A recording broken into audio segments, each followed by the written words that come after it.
करून घेऊ। तसेच आपले नगराध्यक्ष पदाचे उमेदवार हे इच्छुक अनेक होते। आपल्याकडे मंदारजी पहाडे हे इच्छुक होते, सुनील भाऊ गंगुले हे इच्छुक होते, कृष्णाजी आढाव हे इच्छुक होते आणि वीरेंजी बोरावके हे 4 लोक आपल्याकडे इच्छुक होते, बरोबर ना? आपण तुमचं नाव घ्यायचंय असे 4 इच्छुक उमेदवार होते आणि 4 इच्छुक उमेदवारांनी इच्छा व्यक्त जरी केली असेल, गेल्या वर्ष 1.5 वर्षापासून 2 वर्षापासून अनेक लोकांची भेट घेत असतील, सगळ्यांची विचारणा त्यांनी केली, आम्ही उभे राहू का, आपली सहमती असेल का? 1.5 वर्षापासून ते मेहनत घेत असताना सुद्धा त्यांनी शेवटी जो निर्णय आपल्याला करायचा आहे तो सुद्धा त्या चौघांनी मला अधिकाऱ्यांना दिला ना, तर त्यांनी सहमती दिल्यामुळं आज आपण नगराध्यक्ष पदाचा उमेदवार हे आदरणीय काका यांच्यासाठी आपण घोषित करतोय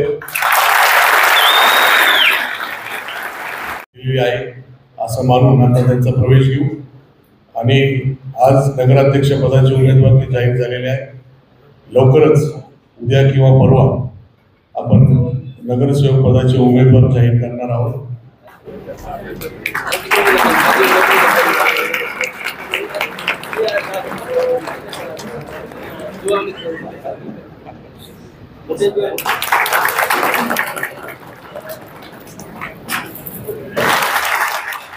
निष्ठावान कार्यकर्त्यांना काळे परिवार आतापर्यंत नक्की संधी देत आलेला आहे।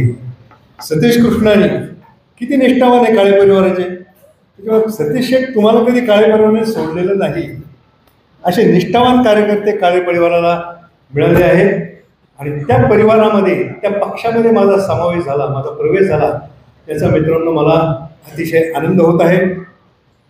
यापुढचं माझं आयुष्य केवळ कोपरगाव आणि कोपरगावकरांपर्यंत हे माझं याच्यापुढचं आयुष्य मित्रांनो समर्पित राहील। फक्त हे करत असताना दादांनी मी कालही सांगितलं, काल जेव्हा अजितदादांसमोर आमचं बोलणं झालं, पण दादा मी नगरपालिकेमध्ये छोट्या मोठ्या कामाकरता काही फारसं येणार नाही, तुमचे जे बाकी नगरसेवक आहेत त्यांना ती कामाची पूर्ण संधी आपण देऊया, त्यांना स्वातंत्र्य देऊया। मला मोठे मोठे जे कामं असतील, मुंबईहून निधी आणायचा असेल, त्या निधीचं नियोजन कसं करायचं, ते कामं व्यवस्थित कसे करून घ्यायचे, ज्या नियोजनामध्ये कोपरगाव शहर आत्तापर्यंत कमी पडलेलं आहे। कसं कमी पडलं लक्षात घ्या, निधी आणला स्विमिंग पूल करता, कुठं झाला तो स्विमिंग पूल, क्रीडांगणाकरता निधी आणला, कुठे गेलं ते क्रीडांगण, एस टी स्टँड बांधलं गेलं, कसं बांधलं गेलं एस टी स्टँड, या सगळ्या निधीचा आपल्याला मित्रांनो नियोजन करायचं आहे आणि ते नियोजन करण्याकरता तर मला एक टीम द्या तुम्ही, त्याला काय नाव द्यायचं ते आपण बघू। आमचे व्यापारी महासंघाचे काही मित्र आहेत,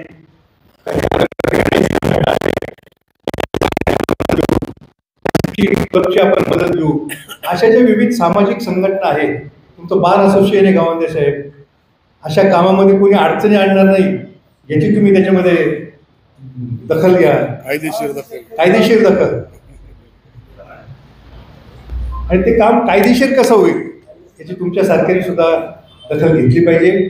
सर्व पत्रकार मित्रांना माझी विनंती आहे, आतापर्यंत पत्रकारांनी माझ्यावर खूप प्रेम केलेले आहे, अतिव प्रेम केलेले, अति नाही म्हणणार नाही, अति म्हटलं की त्याचा गैरअर्थ काढला, अतिव प्रेम केलेले। मी जो काही सहकारी पतसंस्था चळवळीमध्ये आहे तो सगळ्या तुम्हा पत्रकारांमुळे आहे।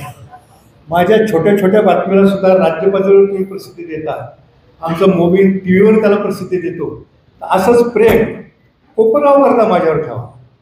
मी काम करीत राहणार आहे, काम करीत असताना चुका माणसाकडूनच होतात, मी सुद्धा माणूस आहे, जो काम करतो तोच जो काम करतो तोच चुकतो, काहीच करत नाही, त्याला काही चुकीचं कारण नाही, आपल्याला कामच करायचं, त्याला कामच करायचं म्हणजे त्याचा सुद्धा काही अर्थ कळू नका।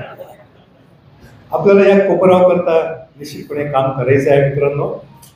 आणि आशुतोष दादांच्या सहकार्यानं, आशुतोष दादांचं सरकार दरबारी किती वजन आहे ते मी स्वतः बघितलेलं आहे, ते अनुभवलेलं आहे, त्या वजनाचा उपयोग करून घेऊ।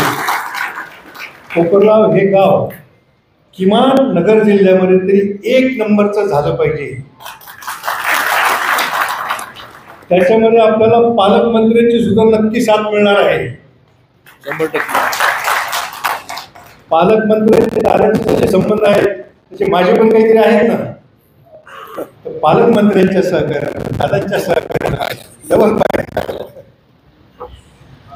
त्या दादांच्या मदतीनं आणि सन्मान्य माझे आमदार अशोकराव काळे असतील, पुष्पताई काळे असतील, चैताली काळे असतील, या सगळ्यांच्या सहकार्यानं आपण कोपरगाव एक चांगलं गाव उभं करू. मला आठवतं 10 वर्षापूर्वी आम्ही जेव्हा एक इथं कार्यक्रम घेतला होता मेक इन इंडिया नावाचा, त्यावेळेस आम्ही ठरवलं होतं कोपरगावचं कोपटाऊन करायचं. परदेशामध्ये जसं कोपटाऊन नावाचं गाव आहे तशा पद्धतीचं कोपरगाव आपल्याला निश्चितपणे करायचं आहे. कोपरगावचं गाव पण आपल्याला जपायचं आहे. कोपरगावमध्ये सामाजिक कार्यक्रम झाले पाहिजे, कोपरगावमध्ये साहित्य परिषद झाली पाहिजे. अशा प्रकारचा सुद्धा आपण प्रयत्न करू. आणि सर्वधर्मीय कोपरगाव हे सर्वधर्मीय गाव आहे. हा सर्वधर्मीयपणा, बरोबर आहे सद्दामभाई, हा सर्वधर्मीय जे काही आपलं वातावरण आहे. हाँ महमूद भाई, सद्दाम भाई गए आगे. ठीक है, हमारे साथ सद्दाम भाई थे ना, इसलिए उनका नाम आता है. महमूद भाई, आपकी मदद से ये गांव का जो एकोपा है वो भी हमें कायम रखना है. बरोबर आहे. त्या पद्धतीनं आपण आपलं मार्गक्रमण निश्चितपणे चालू करू. उमेदवारा दादा 1-2 दिवसात जाहीर करतील. दादा सगळ्यांना एकच सांगतो, कुणाच्या उमेदवारीबाबत माझा अजिबात अट्टहास असणार नाही.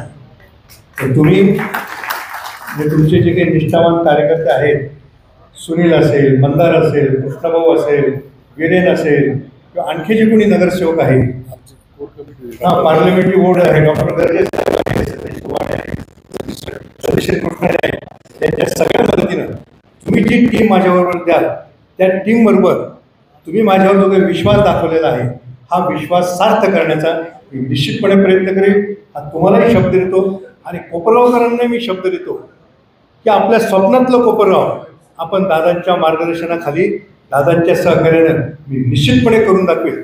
धन्यवाद. जय हिंद, जय महाराष्ट्र, जय कोपरगाव.